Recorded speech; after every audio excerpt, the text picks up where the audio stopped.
Olá Brasil, olá literatos, estamos aqui em mais um episódio do Literacy Podcast. Toda semana, ou quase toda semana ultimamente, né? Chegou o final de ano, as coisas ficaram fodidas aí. Eu e mais um convidado falando sobre alguma obra literária. E nessa semana, trago aqui a Rebeca, nossa fã de carteirinha, fica pedindo pra participar. Tô brincando. É isso mesmo. Mas a Rebeca já esteve aqui em outros momentos falando de... nem lembro mais, é Carolina de Jesus e depois... Sol na Cabeça. Sol na Cabeça, do Giovanni Martins. E agora vem falar de um outro livro, um romance. Tudo bem, Rebeca? Oi, Caio. Oi, pessoal. Tudo bem? Muito honrada em estar aqui com vocês, em poder falar um pouquinho mais de literatura. E vamos começar nossa doutrinação, então. Bora! Galera, é o seguinte, nessa semana a gente fala de um livro que surgiu, especialmente em 2020, né?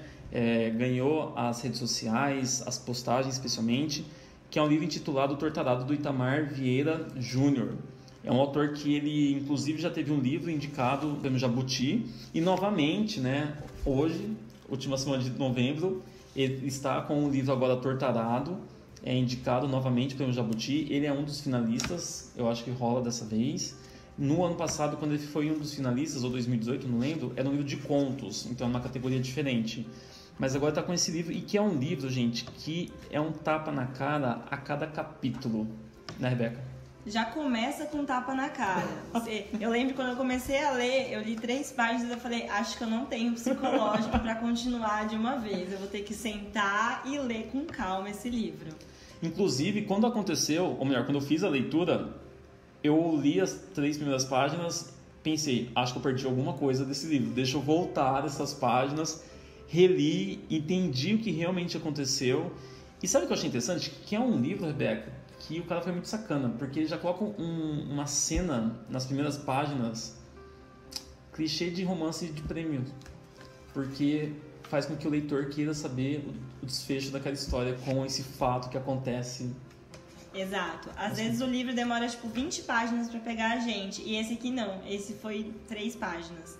Ele é extremamente jovem, tem os seus 40 e poucos anos, não é da área de letras, ele é formado em geografia e doutor em estudos étnicos e africanos pela Universidade Federal da Bahia, e ele vem com esse livro trazendo um pouco da sua ancestralidade, da sua brasilidade também. Mas enfim, Rebeca, vamos começar falando do romance. Eu acho que uma curiosidade legal também dele é que ele foi lançado primeiro em Portugal, Nossa, a partir verdade. de um prêmio, do prêmio Leia, né? E aí depois, agora só em 2019 que ele foi lançado no Brasil, em 2018 em Portugal. Eu achei isso muito louco. E esse prêmio de Portugal, galera, é um prêmio extremamente crítico, vamos dizer assim, né, o processo. Que esse ano de 2020 eu li uma nota que, como não teve, de todos os romances que eles receberam, nenhum se enquadra na proposta, no projeto do prêmio. Então que esse ano não ia ter. Ganhar, acabou. Exatamente isso. Mas enfim, Rebeca, vamos falar do enredo, mas vamos dar os detalhes, eu acho, das primeiras páginas, e a gente deixa sem muito spoiler, né? A galera curiosa aí pro desfecho. Massa. Bom, o livro começa mostrando quem são as protagonistas, né? Que são 2 irmãs. Que a princípio eu achava que elas eram gêmeas, mas elas não são. Elas têm uma diferença de idade aí que é colocada no livro bastante vezes. Mas nesse livro nós temos então essas 2 irmãs que passam por um acidente, e esse acidente vai ditar tudo o que acontece no romance. Que acidente vai falar, né? Esse, não, Caio? vamos falar. Vamos falar? Você já brincaram de cortar a língua? Alguém aqui já brincou disso? Não, brincadeiras à parte, galera. Na verdade, elas ficam curiosas com uma faca da avó delas, e aí coloca pra sentir o gosto da lâmina. Da lâmina, né? Isso, a palavra lâmina. E aí na hora de puxar, paf, uma corta a língua e a outra tira a língua realmente fora, de cair no chão, exatamente. E aí é exatamente esse o nome do primeiro capítulo, fio de corte. E a faca, ela tem toda uma... Eu acho isso muito legal, que é o que acontece no livro. Tem muitos objetos que são mágicos aí. E não que seja mágico porque tem um poder, mas que emana uma energia, né? Então a faca aí, ela traz todo um significado que não fala no começo do livro, só vai falando depois, de acordo com a história acontecendo, mas ela já gerou um encantamento nas irmãs. As irmãs olharam, tipo, elas viviam numa situação bastante pobre, não tinham acesso a espelho, só tinha um espelhinho embaçado pequeno, e aquela lâmina brilhava, tinha um cabo de marfim, e elas eram pobres, nunca tinham visto tamanha riqueza. E falaram, vamos sentir o gosto disso aqui. E de repente, uma perde a língua e realmente fica muda, e a outra apenas se fere, mas pode falar. A família toda vai desesperada, né, para o hospital, e aí você já vê a qual classe social nós temos ali, pessoas humildes, negras. Você acompanha o sofrimento das duas personagens. Vamos apresentar, galera, quem são essas personagens, né? Nomes que certamente já marcaram a literatura brasileira. A Belonísia e a Bibiana. Sim. E eu acho muito legal porque a literatura dele traz duas meninas negras de uma situação de territorialidade diferente que a gente vai tratar aqui, mas não é sobre isso apenas. Então eu acho que isso é o diferencial, é sobre a Bibiana e a Belonísia. Não é uma literatura panfletária, não é uma literatura de luta, tal. Também tem luta aqui, mas é da história da Bibiana e da Belonísia, que são as protagonistas aí. E tudo acontece, pessoal, numa fazenda intitulada Água Negra. E os nomes também, é uma coisa que eu acho interessante a gente observar os nomes que vão aparecendo. E que você vê que é um grupo de pessoas que trabalham ali de modo escravocrata. É análogo à escravidão, né? E o livro não é datado, né? Isso eu acho uma estratégia muito sacana dele. Porque você percebe que é pós-abolição, mas você não consegue identificar em que momento, a qual década se refere. Sim, exatamente. Parece que é tipo assim, 1940. Eu tenho essa impressão porque em um momento chega a TV lá, não chega? Eu tô doida. Chega a TV e fala, na verdade, desse progresso que tá acontecendo, né? Você vê acontecendo isso. E a avó das meninas era uma escrava, ou era filha de escravo, né? Exatamente. Então, assim, tem muito próxima, e na verdade, o fato desse trabalho ser análogo à escravidão, ser um sistema de servidão, se deve a isso. As pessoas saíram da escravidão e não tinham para onde ir. E aí os fazendeiros muito espertos falaram, olha, veja bem, eu tenho um lugar para você morar. Você só tem que trabalhar de graça para mim, não é mesmo? Você pode plantar aqui, mas quando eu quiser vir aqui, eu vou pegar tudo que eu quiser e você não pode reclamar. Exato, e você só pode plantar aquilo que eu não planto, para você nunca vender coisas que eu também vendo, né? É exatamente a relação aí de trabalho, que não é uma relação de trabalho legalizada, né? Sim. É análoga à escravidão. E é interessante a gente observar que esse romance vai ser dividido em 3 partes. Então, na primeira parte, a gente conhece a Bibiana. A narrativa da Bibiana. E é curioso a gente pensar que o que acontece? Uma delas corta a língua. E eu até perguntei pro Caio, eu ouvi outras pessoas falando disso, porque quando a gente lê o primeiro capítulo, a gente sabe que uma delas cortou a língua, só que a gente fica se coçando o capítulo inteiro. Mas quem que cortou essa língua? Foi a Bibiana? Foi a Belonísia, né? Que ficou muda, né? Qual delas? E aí, como o primeiro capítulo inteiro é narrado pela Bibiana, a gente não consegue descobrir.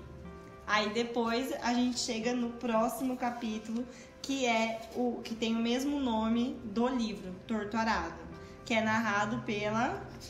a Belonísia. Bom, a gente vai ter que dar alguns spoilers aqui, tá, pessoal? Então, por exemplo, vocês vão conhecendo os personagens, existe uma certa construção, né? Uma gradação, vamos dizer assim, que você vai conhecendo cada vez mais as personagens. Em alguns momentos tem alguns flashbacks, né? Não é tão recorrente, mas aparece também. É interessante observar, galera, que esse livro é dividido em 3 partes, como a Rebeca acabou de colocar. E a primeira parte se volta para a Bibiana, a segunda pela Belonísia, e a terceira parte é uma espécie de incógnita, porque a gente tem um narrador bem peculiar, inclusive, tá? Mas, a partir desse momento que nós sabemos que uma delas perde a língua, a gente só consegue identificar na segunda parte quem realmente perdeu. Fica essa incógnita, você não consegue perceber. Só que eu caio particularmente um pouco de raiva da Bibiana. Por quê? Bom, elas são irmãs, brincam, né, juntas. Depois que a Belonísia perde a língua, a Bibiana é a mediadora do discurso. E todo esse laço fica muito mais próximo. mas aparece um homem. E aí você já imagina que já estão pré-adolescentes, adolescentes. Eu acho que elas têm lá entre 12 e 13 anos, alguma coisa assim. por aí. E a Bibiana, que está narrando essa primeira parte, vai falar para a mãe dela de que a Belonísia está saindo com um tal de Severo. Que é um primo dela, um primo distante. Que dá pra pegar, gente. Só que ela não vê nenhuma situação oficialmente. Ela vê os dois debaixo de uma árvore. Eles não estavam se beijando. Não fica nítido nenhuma situação dessa, né? Mas, enfim. A segunda parte, que é narrada agora pela Belonísia, muda, né? Ela perdeu a língua. A gente descobre que não. Ela não teve nada com o Severo. E o Severo agora está namorando e vai se casar com a sua irmã, que é a Belonísia. Desculpa, a Bibiana, gente. E aí é um momento que me deixou bem puto. Não sei você, Rebeca, porque... Poxa, a irmã dela foi lá e falou mal. A irmã dela foi lá e pegou o cara. Sim, eram ciúmes, né? A irmã ficou com ciúmes, só que como a Bibiana era a mediadora entre a Belonísia e a mãe, a partir do momento em que a Bibiana se coloca contra a Belonísia apanhou, a mãe ficou super mal e ela se colocou contra, e era pra ela ser essa mediadora, e depois ela foi embora com o Severo. Fugiu, né? Dia à noite, e a partir desse momento a Belonísia não tem mais sua mediadora, mas ao mesmo tempo é uma espécie de libertação. A gente fala um pouco mais disso no final. E aí nós temos a segunda parte, então, que a gente conhece a Belonísia. É interessante que você vê uma construção de uma mulher forte, né? Sim, exato. Passou perrengues, mas no final ela chega com os dois pés na garganta das pessoas. Sim, e eu acho que como o Itamar foi construindo isso, é muito interessante porque ele pontua, ele faz a gente ficar acabado. A gente acaba o primeiro capítulo acabado. A gente acaba tipo, o que a Belonísia vai fazer da vida dela? Ela tá sozinha, ela é muda, a irmã dela foi embora, fugiu. E o final do capítulo mostra muito essa conexão entre as duas. A Belonísia observando o que Bibiana estava fazendo, a Bibiana querendo se explicar, mas não conseguindo, e simplesmente Bibiana some. Aí começa o capítulo com a Belonísia totalmente sozinha, e ela fala, e agora? O que eu vou fazer? Ela foi pra escola e não tinha ninguém para falar por ela, não tinha ninguém para trazer lá para fazer a mediação entre ela e a professora. E até em um momento ela fala que ela voltou da escola... na página 104, não havia nenhuma pergunta sobre como eu estava na escola, quem me fazia companhia, quem comunicava as coisas que eu precisava, como me desenrolava entre minhas atividades sem sua presença. Ou seja, tipo, na carta que a Bibiana mandou depois, nem perguntou, tipo, nem se preocupou com Belonísia. E a Belonísia se sente muito sozinha. Eu acho que essa solidão fica tão clara nesse livro, a gente sente isso. A descrição dessa solidão... E ela vai se casar com um cara que aparentemente seria um bom partido, pela essa descrição, só que no final a gente percebe que não é tão assim, né, Rebeca?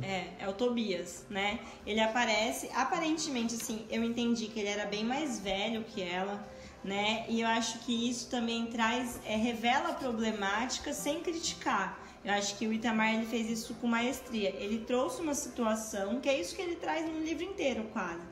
Situações assim que meninas são dadas em casamento, tipo, com pouca idade. O que hoje a gente vê como uma problemática nos centros urbanos, era problemático, claro, mas que era visto com naturalidade naquela época. Então, como ele está narrando algo da época e do local, ele não traz um olhar crítico sobre. E aí a Belonísia, se casa com o Tobias. E o pai gosta do Tobias. Parece que tá tudo bem, parece que tá tudo ótimo, né? Inclusive, o ambiente, Rebeca, é o sertão baiano, né? É, a Chapada Diamantina, né? Então você vê assim que é uma região distante das metrópoles. Então você já pensa assim, se naquela região já existe uma dificuldade de infraestrutura, imagine no sertão, no interior dessas metrópoles. Sim. E aí ela vai e se casa com o Tobias, só que ao mesmo tempo em que você acha que ela vai passar por maus bocados, né, pela condição de mudez dela, pela condição de fragilidade, solidão que ela sente, é aí que ela se revela uma mulher muito forte e muito parecida com uma personagem que a gente não falou antes, que é a Donana, né? No livro vai crescendo cada vez mais as similaridades entre ela e a avó, que inclusive era dona da faca. E aí toda a magia e toda a ancestralidade vai aparecendo nesse livro. E o que é... vamos dar uns spoilers aqui, só pra... Spoilerzinho. Gente, você vê a Belonísia, uma outra mulher, especialmente após a partida da irmã, e que ela, na verdade, ela assume o papel do homem da casa. Sim, ela vai consertando tudo, vai arrumando tudo, roçando, né? Sim. Ela gosta de roçar. A relação dela com a terra é muito íntima. E sabe o que eu achei interessante? Porque ela se coloca como uma mulher forte, como uma mulher modelo. Então, quando aquela vizinha dela apanha... A Maria Cabocla. Isso, a Maria Cabocla vem pra sua casa, desesperada, traz o filho, não sei o quê. E ela dá todo o suporte, né? Essa coletividade feminina. Só que a Maria Caboclo volta pro marido. Sim, e você vê a revolta eu da até Belonísia. queria falar com você sobre a Maria Cabocla, não deu tempo da gente conversar antes, mas eu acho muito legal essa relação que elas constroem, que tipo, a Belonísia vai pra cima mesmo do marido dela com a faca. Essa faca emblemática, vai pra cima e fala, olha, você não rala mais a mão da Maria Cabocla. Daí ele foge, ela manda ela embora da casa da Maria Cabocla. E elas têm um momento muito íntimo, que o autor, eu acho que ele deixa de propósito pra gente pensar sobre esse momento. Não sei se você lembra, em que a Maria Cabocla trança os cabelos da Belonísia. E a Belonísia fala, eu nunca senti um carinho desse, eu nunca senti um aconchego desse. E aí eu não sei, eu fico na questão, seria um carinho mais sensual, e aí, sei lá, uma bissexualidade, alguma coisa acontecendo ali, ou é só uma questão, tipo assim, de que ela nunca tinha tido esse afeto feminino tão próximo, sabe? Ela nunca tinha tido amigas, a irmã dela foi embora, a mãe dela tinha uma relação muito boa, mas era uma relação diferente, né? Sim, e a mãe dela não entendia sempre tudo que ela falava, né? Ela sempre a irmã que fazia a mediação, não a mãe. Exato. É algo pra gente pensar, porque aquela parte que ela tá no Rio, tem um momento, tá, gente, que ela vai pro Rio sozinha à noite, ela... Não é à noite, acho que é final da tarde, alguma coisa assim, que ela começa a se tocar. Sim. Então... E é bem próximo. E ela lembra da Maria Cabocla. Exatamente. Né? Foi por isso que eu pensei nessa questão. É uma possibilidade. Mas essa fortaleza que ela constrói se dá especialmente quando o marido dela acaba morrendo. Sim.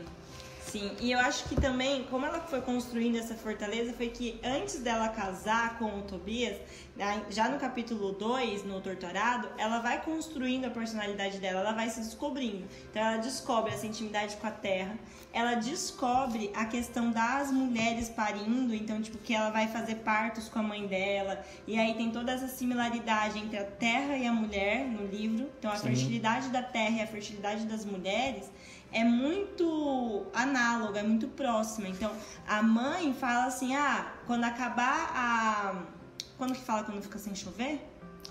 A seca? Vamos chamar de seca. Acho que é inverno, não é inverno. Estiagem. Quando acabar a estiagem, vai nascer bebês. Tipo, então, os bebês não vão virar anjos, porque vira anjo quando nasce natimorto. Quando é natimorto. E aí, quando acaba a estiagem, os bebês já começam a nascer fortes e tal. É claro que tem toda uma situação mais material, mas elas entendem essa questão de similaridade da fertilidade da terra e da mulher. E a Belonísia, ela quer muito ter filho, por isso que ela se casa com o Tobias meio apressadamente. Mas ela já construiu toda essa identidade dela, que ela ama arar a terra com o pai, ela descobriu essa questão da fertilidade, do poder da mulher como se fosse o poder da terra com a mãe. E aí quando ela se depara com as dificuldades com o Tobias, ela só enfrenta. Bom, ele morre de um jeito peculiar, porque a gente não sabe quem matou ele, né? Fica essa incógnita no livro quem realmente matou o cara. Ele foi encontrado morto, próximo ao seu cavalo, se não me engano, mas não fica nítido assim quem matou, por que ele morreu. E ele era uma pessoa de não muitas boas relações, né? Bebia muito, brigava com a pessoa muito. Da fazenda. Sim, bastante. Mas enfim, e aí de repente nós temos o ressurgimento da Bibiana, que volta agora, né? Ela tinha ido embora, ela construiu a sua família, já tem filhos, ela volta, se formou como professora, e aí ela começa a mandar cartas e ela vem visitar a família. E aí nesse momento eu acho interessante porque é como se houvesse uma tentativa de resgatar os laços, de reaproximação, né? Mas ao mesmo tempo esses laços não dá pra resgatar completamente, né? Porque também tem o Severo no meio disso. E a Belonísia, a Belonísia, nesse momento, ela até esclarece. Ela fala, não, eu nunca senti nada de amor sexual pelo Severo. Era só admiração. Então, quando o Severo voltou falando aquelas coisas em relação à posse da terra, em relação a eles não ficarem obedecendo os fazendeiros, não ficarem dando os alimentos, ela só admirava, continuava admirando tudo que ele falava. E ao mesmo tempo tinha uma mágoa dela com a Bibiana, Sim. né? Impossível também. Impossível, foi embora, largou ela sozinha. E eu achei legal porque pareceu até uma resposta. Que no primeiro capítulo, a Bibiana narra a Belonísia a partir dos seus olhos. Sim. Nesse capítulo, é Belonísia que narra a Bibiana. Verdade. Né? Então eu achei como se fosse assim, o autor falou, calma, não é porque ela tá muda que ela não vai falar aqui. Né? E aí ela fala, mas ela se apega muito aos filhos da Bibiana e do Severo. Caramba. Inclusive o Severo ele acaba falecendo também. Eu tenho que lembrar que aqui eu tenho uma visão mais de luta, de direitos humanos básicos. E o Severo, ele vai ser um desses representantes. E a terceira parte, com o título Rio de Sangue, se refere exatamente porque é a morte do Severo, né? Começa resgatando a morte do Severo, que aconteceu no final da segunda parte. E que o narrador, ele é uma espécie de incógnita, porque a gente não consegue perceber. Na verdade, percebemos sim, mas é interessante porque ora ele está com um olhar distante, narrando a Belonísia ou a Bibiana, e ora eu tenho esse narrador personagem falando dele enquanto personagem de todo esse enredo. E às vezes até se dirigindo com segunda pessoa a Bibiana e a Belonísia no meio da narrativa, né? Que é a Santa Pescadeira. Que é a Santa Rita Pescadeira. Exatamente. E eu acho interessante, a gente vai falar o desfecho para vocês, deixa aí uma incógnita. É interessante observar que o autor faz uma construção do microcosmo dessa família, mas vai se especificando nos personagens. Então a gente vai ter um momento que vai falar só da Bibiana, da Belonísia. Eu vou ter o Zeca Chapéu Grande, que é o pai das meninas. Eu tenho a avó, que é a Dona Ana, e sempre assim, com esse trabalho da sonoridade, né? Então, Belonísia, Bibiana, Dona Ana, essa sonoridade dos nomes que eu acho interessante. E ao mesmo tempo, quando ele está construindo esse micro, ele está representando um macro ao mesmo tempo, porque está resgatando a sua ancestralidade. Então, se você parar para pensar, eu fico imaginando assim que é uma história dentro da outra. Então, eu tenho uma história simples de duas irmãs que uma perde a língua, cada uma se casa, as duas perdem o marido e elas voltam a morar juntas. E ao mesmo tempo, eu tenho uma história de uma ancestralidade, porque eu vou conhecer um pouco dessa religião... Que é o Jaré. Sim, que é esse sincretismo dessa religião que nós temos aqui no Brasil. Eu tenho essa construção do espaço e o texto ele levanta temas bem interessantes para a gente discutir. Então, eu tenho a questão da mulher negra, eu tenho esse perder a língua. Então, o que é esse perder a língua? É perder a fala, perder o poder e você reconquistá-lo, como acontece com a Belonísia. Eu pensar também no contexto político que eu tenho, que se a gente parar para pensar, será que no sertão baiano mudou ou não essa realidade? Exato. Algo para a gente pensar.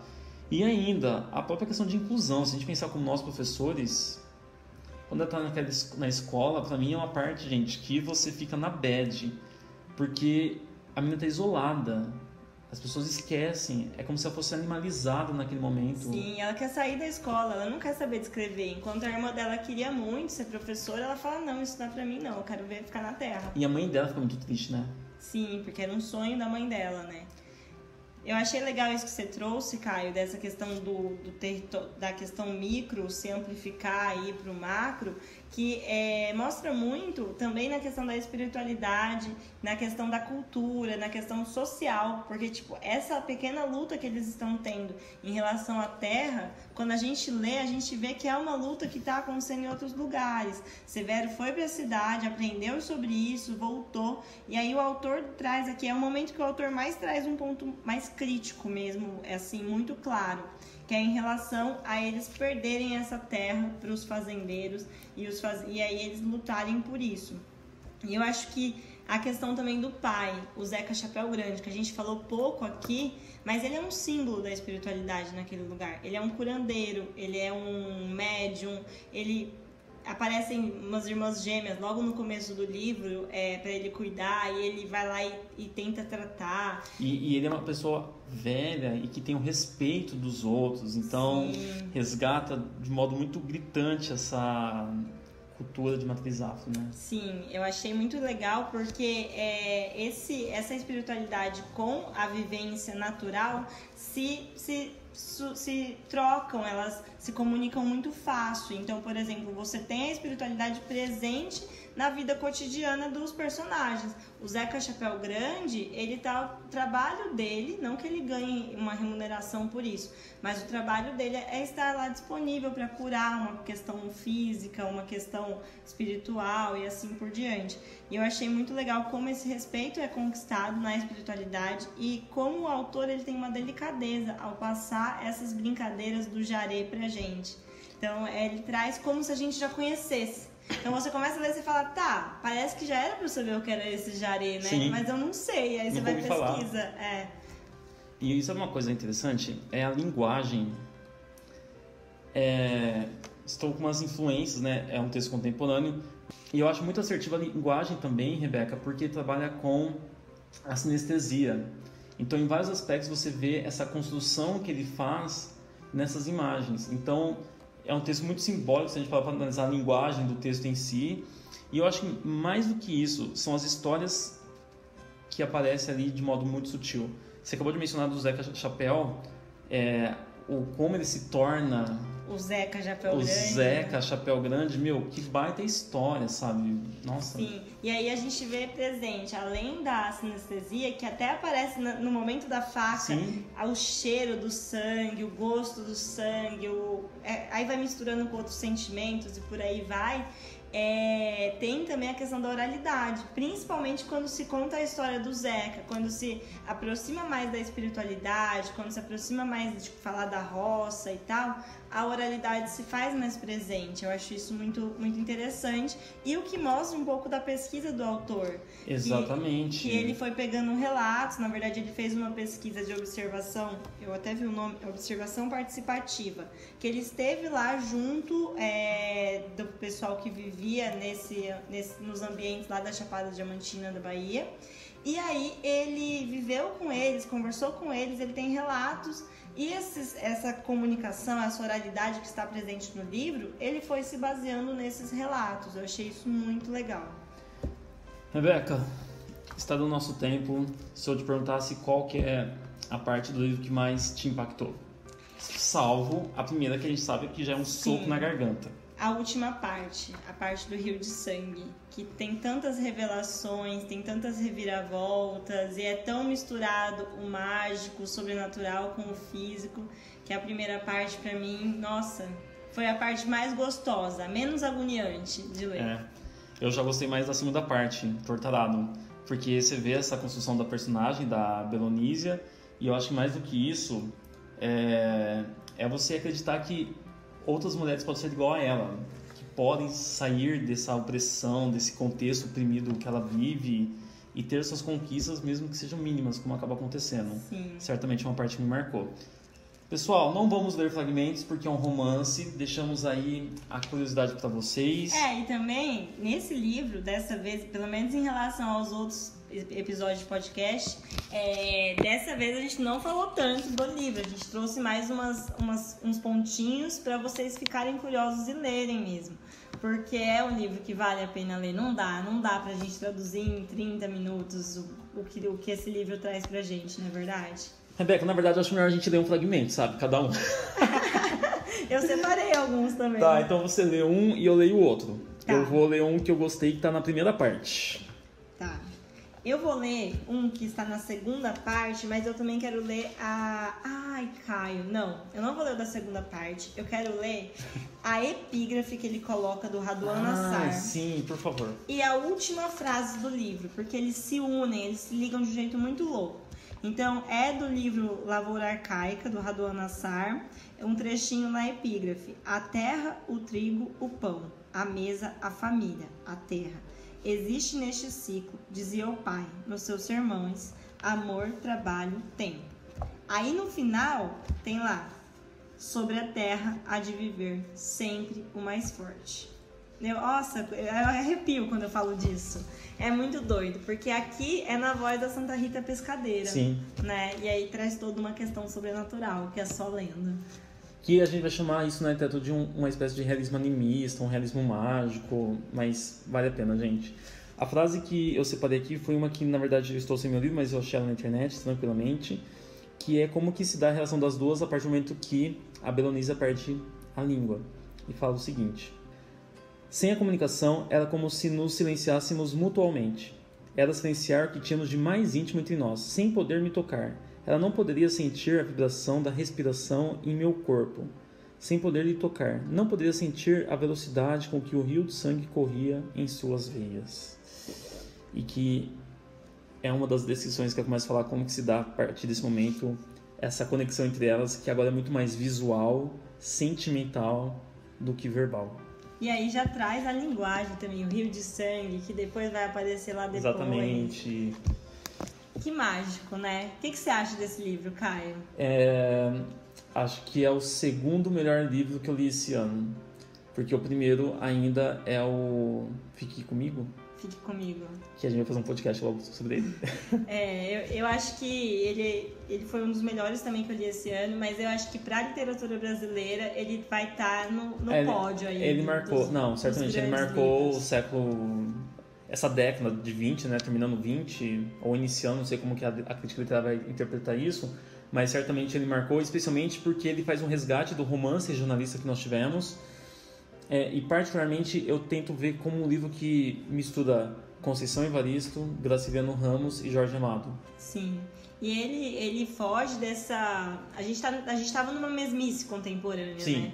Não sei, eu li vários livros assim, contemporâneos, e eu ficava, ai meu Deus, não aguento mais ler livro que fica reclamando da vida cotidiana, sabe? E aí ele veio e trouxe isso. E quando eu li, eu não sabia que era recente. Eu falei, acho que esse livro é antigo e descobriram agora, né? E uma curiosidade, gente, eu tenho um livro a partir do olhar do outro, que eu acho mais sacana, que eu acho que ele conseguiu entrar em duas personagens que parece que ele tá falando as histórias dele, sabe? Uma coisa tão íntima que ele consegue. Com uma delicadeza, falar da personagem feminina sendo homem. Exatamente.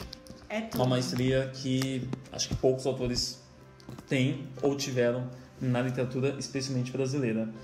No mais, uma outra coisa desse livro, esqueci que eu ia falar do livro. Tá.